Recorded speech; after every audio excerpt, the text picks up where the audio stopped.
Other members of the band would probably not agree with me. They'd be very disappointed, Matt. I feel like would be like disgusted right now in my response.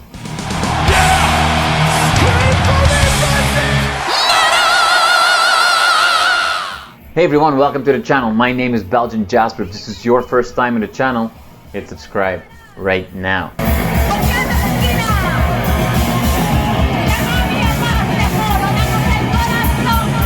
We got a couple of different ones here. We're gonna go through a couple of ones to try out. We're here obviously at Black Lab Brewing in Leslieville, Toronto. Cool. Cheers. Thanks.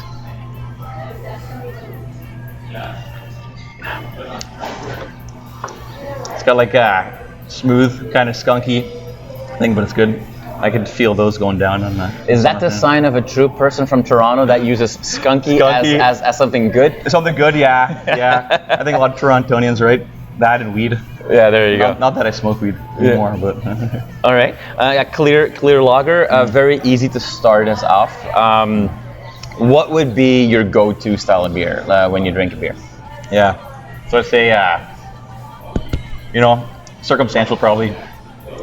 Summer day, I've been liking Radlers, Waterloo Brewery Radlers, those ones are good. Okay. Summer day, cold winter day, probably a stout or an IPA.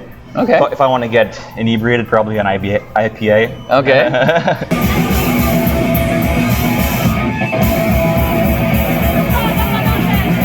So, Steve, you're with Maldita, Toronto-based punk hardcore band.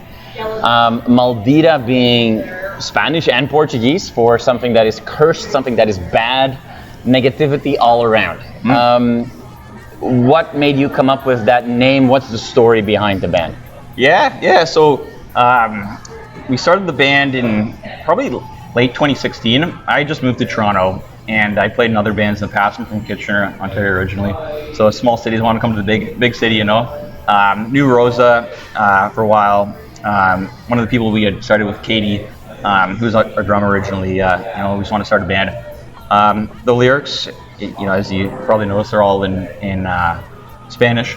Rose is from Peru, so she came here when she was 18 to Canada, and she named the band. All the lyrics are in Spanish, and the reason why it's in Spanish is we weren't really trying to make a Spanish hardcore band. It turned out that way, but she was more comfortable just singing in Spanish. So Spanish lyrics, Spanish name makes sense, and then the kind of cursed theme was appropriate. It's like a feminine thing too, so it goes in line with the kind of female-fronted aspect of the band. Yeah, so it's kind of like damn her, curse her, and I think that's kind of goes in line with some of our aesthetic and style. Okay, a little bit dark.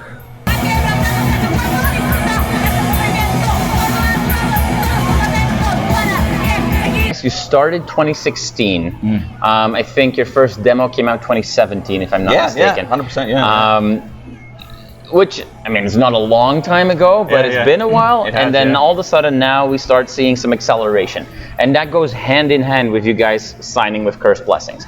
Is that one of the key reasons that all of a sudden a lot more people are talking about you? I think we definitely owe them something for sure. It was really DIY prior to this. As you mentioned, we made a demo in 2017, and we never worked with a label. We just independent kind of thing, right?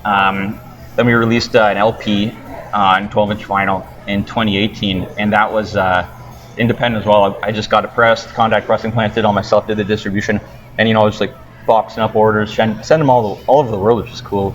Wasn't a big run, it was like 250 records, but totally independent. And between writing music, dealing with customers, mailing stuff out, it's time consuming, so it's good to have Cursed Blessings so they can kind of push it a little bit better online, work with distributors, handle the sending stuff out, so we can book tours, we can book shows, we can focus more on the band aspect. So I guess that was the trade-off, which helped us, as you mentioned, like kind of accelerate and take it to the keep the ball moving along. Yeah. Now to talk briefly about Cursed Blessings, a newer record label, Toronto-based, that is supporting a lot of like punk and hardcore, but also is very much connected to the rich Toronto thrash scene. We saw the label also release a couple of really cool live albums from the 80s, Slaughter and Sacrifice, exactly. Yeah, those are awesome.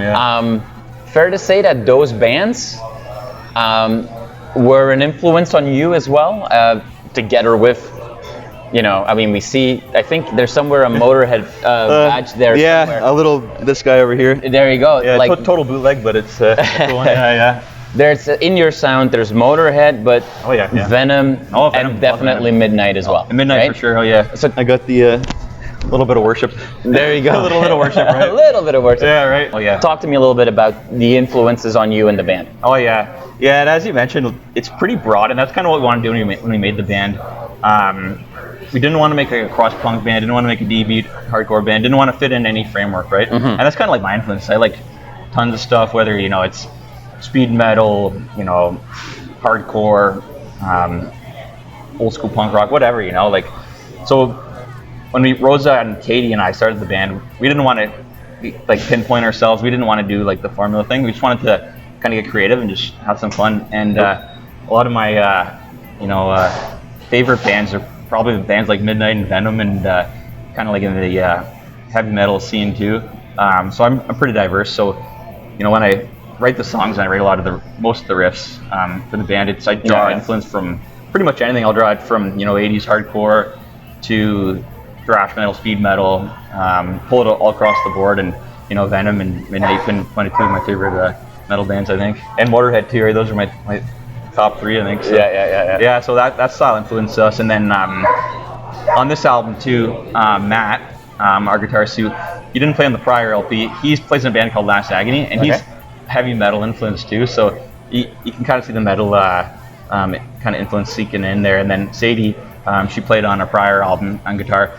She's total metalhead too, loves it. So, you know, we have some fun with it, and and some people appreciate that and like it, but sometimes it's maybe too across the board, kind of like what you mentioned. You pick some songs that are more metal influence, and you got on this album here, you got a pretty big spectrum of songs on here. There's the LP right there, and 10 songs, and I think they're all pretty diverse. And when we were writing them, some of the songs like Nudos and things like that, they're very stylistically different than some of the rest, but that's just what we wanted to do and kind of rolled with it.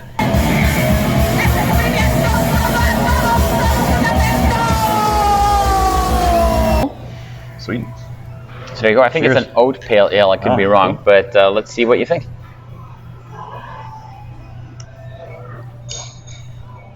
It's good. It's kind of got like a fruity aroma to it. Yeah. Yeah, it's nice. I like it. A little bit more of that summer beer that you were talking about. Yeah, right? Yeah, it's kind of got kind of like different than a Rattler, but it's got a lot of flavor to it. That and like sour would go perfect on that summer afternoon in Toronto Island or whatever, you know, on the beach. So where the first beer would have been your traditional crushable lager, if you will, maybe is better for, you know, going to the show, and this one is better to after the show enjoy a little bit. After the show, right? Yeah. Now talking about, so you showed the album before, and talking about this album, what I really like about this album is that for a punk band, and your songs are compact, they're like to the point. It's luckily only 10 songs. Right. And I know that's a silly thing, but there are so many punk bands that will be like, oh, here's my new album, and I've got 35 one-minute songs. Right. You guys kept it kind of, you know, there's 10 songs, it's easy to digest, you can play it over and over again. Kind of reminded me also, like, you know, you were mentioning early, you know, metal bands. Yeah. Think of Raining Blood by Slayer, you know, like the whole album is 27 minutes or something like that. I think you guys were 26 minutes. Yeah, right on, yeah. Was that like a choice you guys made, like, hey, we could keep going, but we're gonna be like, this is it, 10 songs maximum? Yeah, definitely. It was a conscious decision. Kind of like you mentioned too, that's our school of thought too, is punk's great, but I don't want to see any punk band, I think, even the ones I like for 45 minutes or 40 minutes, I just want to see like fast, intense, just giving her for like 20 minutes. Like on our sets, we're pretty firm on that in the band, kind of share that belief across the whole band that, you know, punk's just got to be fast, it's got to be hard, intense, and just kind of quick to consume and kind of in and out. And our live sets, we just play 8 of the 10 on the tour that we did. We do 8 of the 10 because don't want to overplay, don't want to overwhelm the people or whatever, you know. It's a lot to consume. But yeah, that was a conscious decision, and that's kind of like the last album. I think we had 10 songs on that album too. So for us, it's kind of like a good length.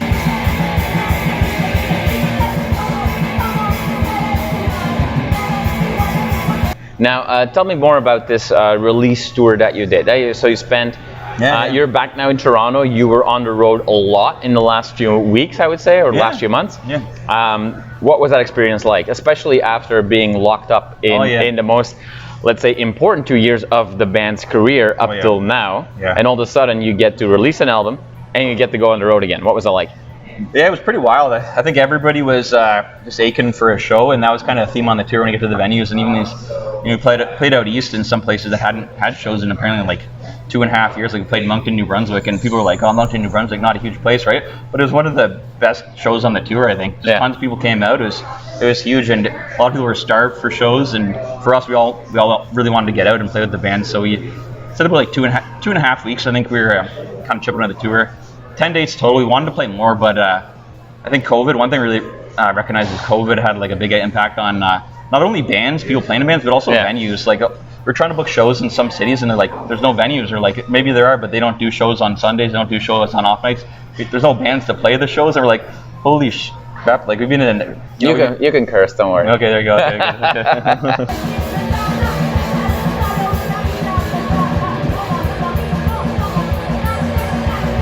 Cheers. Cheers. Thanks.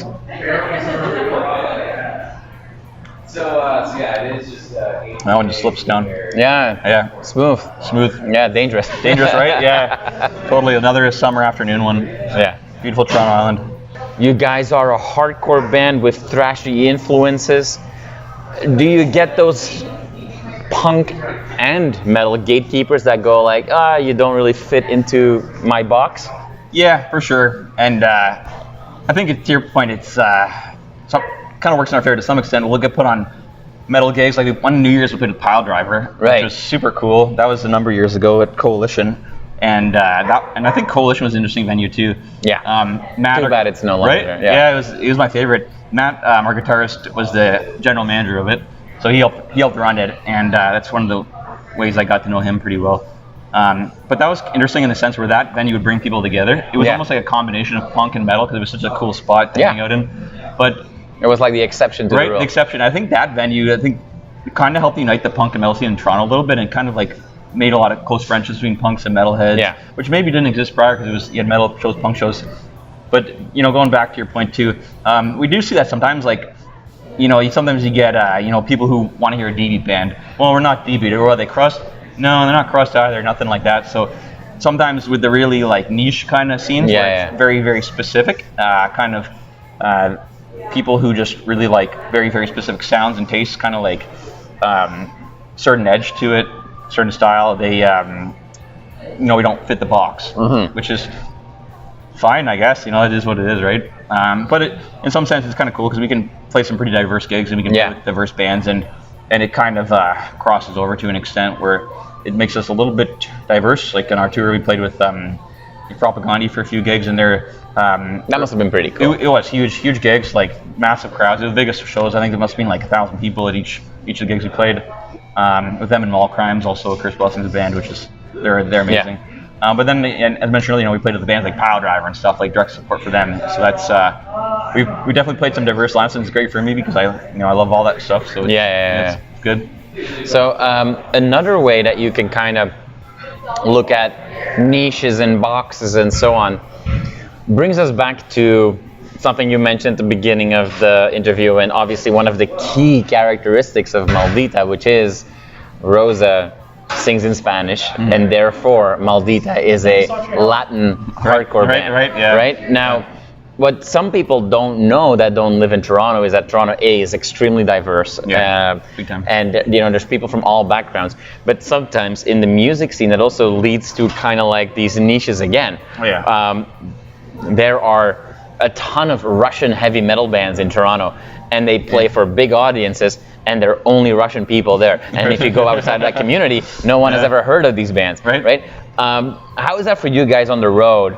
And maybe actually the better way of asking you that question is, do you see a difference when you were on the road and you go play all these towns like Moncton versus Toronto, where there's 7 million people, and you have this whole Latino hardcore punk community? For sure, there's that one here, How is the difference for that? Because do you see in Toronto predominantly Latino people coming to your shows? Huge mix for sure. And as you mentioned, there's a really cool kind of Latin punk scene in Toronto, hardcore, and they're like great support, being great supporters of us. But it's a huge mishmash, and I think like people from all backgrounds, it's really diverse that people come out. Definitely see a lot of people, a lot of females coming out to the shows who are into that because it's female fronted, and they seem to be really appreciative of the sound and the style just because it's a strong woman. Giving her 110. Rose is very strong. And Rosa doesn't take shit. Doesn't take shit from nobody, right? Yeah, she's giving her 110%. She's tough Muay Thai fighter kind of girl. So it's so we get pretty diverse background, and I think it does resonate a lot with the Latin community.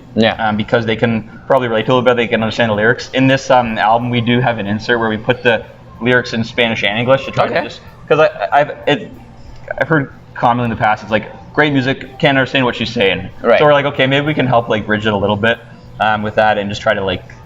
So if you want to understand what the song's about, you don't have to Google Translate the song names. Which we've had some people do, which is it's cool to see that people are actually interested enough to try to understand what the songs are about who are not from that background, don't speak the language.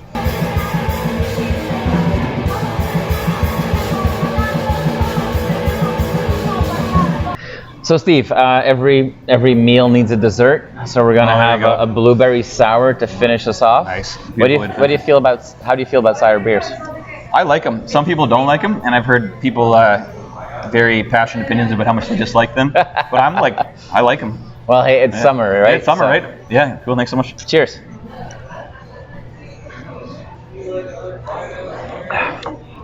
I like it. Yeah. I'll wake you up. Oh yeah, that'll get me on this sugar rush. I don't know how many grams of sugar down, but I'm not too concerned myself. So this is a blueberry sour. Ever since sours kind of came to the market, I'm gonna say in Toronto about 8-9 years ago, people do crazy stuff, and you sometimes see in the sour beers the weirdest combination of flavors. The question I have to ask you, if Maldita, now this is a very colorful album, let's be honest. If anything ever screamed blueberry sour, I would say that'd be a very energetic sour kind of color. Would it just be easy to say this is gonna be the Maldita beer, or if you were able to make your own beer, which a lot of bands are doing, what would your beer be? Good question. Yeah, I think the Rattler, in part because Rosa doesn't drink beer, a singer, so I think the Rattler would go well. It's like a lighter one, but tasty and flavorful, like you mentioned, colorful too. So probably like a grapefruit. I think grapefruit Rattler. Other members of the band would probably not agree with me. They'd be very disappointed. Matt, I feel like would be disgusted right now in my response. But I think the Rattler. I'm onto those right now. I like them. Awesome. Now, you guys, we talked about your tour that you just came back from.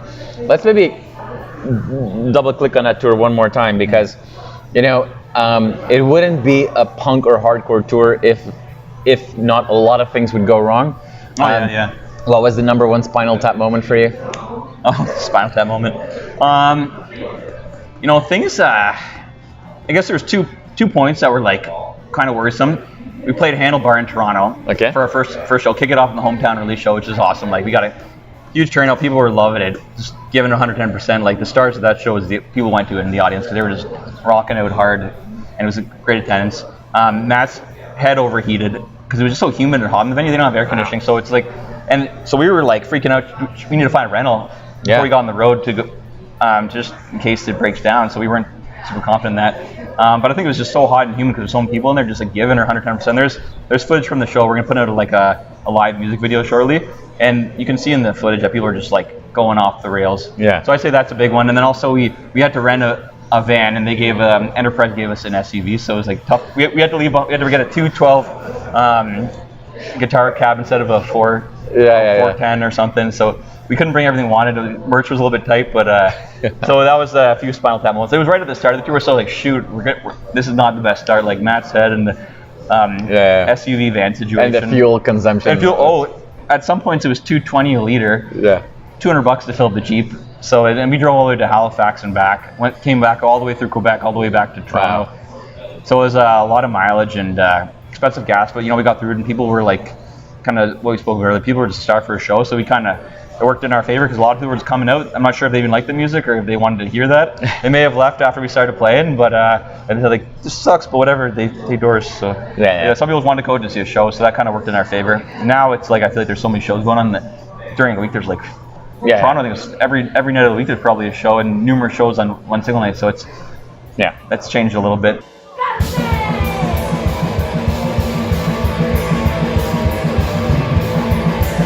So talk about shows in Toronto. You guys were playing the Garrison August 13th. Tell me about that show. What can we expect? Yeah, so that's a cool one. It's a fest called Breaking the Borders, and it's August 12th and August 13th.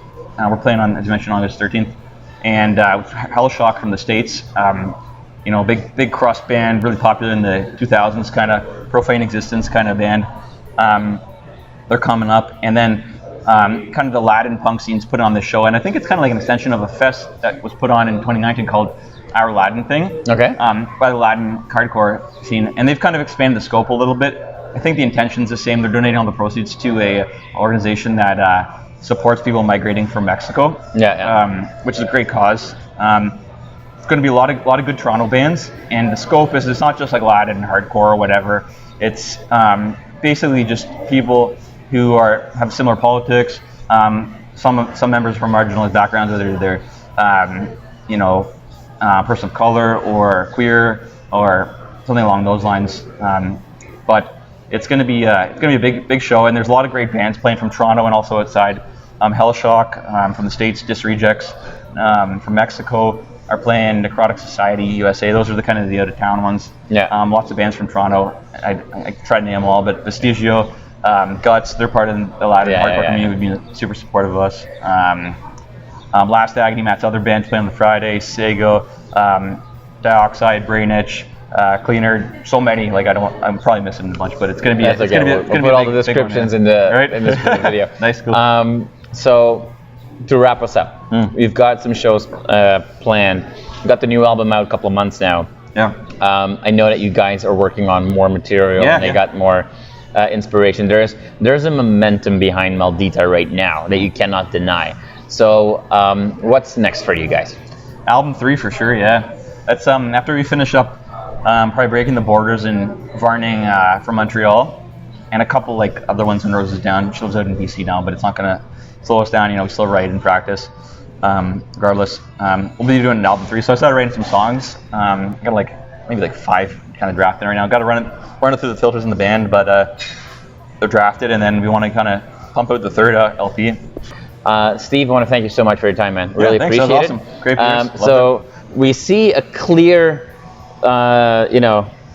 trend here. The 3 other beers are all empty, but the sour is only half empty. Is that just a timing thing, or what's going on? Timing thing. Probably off the scenes, what viewers won't see is I was kind of just slamming them back. Like where it got down to here during the interview, then I was just kind of slamming them back, which I'm fine with. And they're being great beers, and first time at Black Lab, so this is cool. They got some good stuff.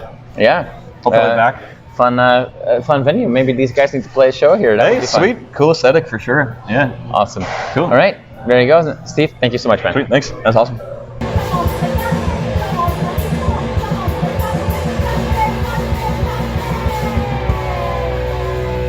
You are awesome for watching this video. Click right here to see more content like it and subscribe to the channel.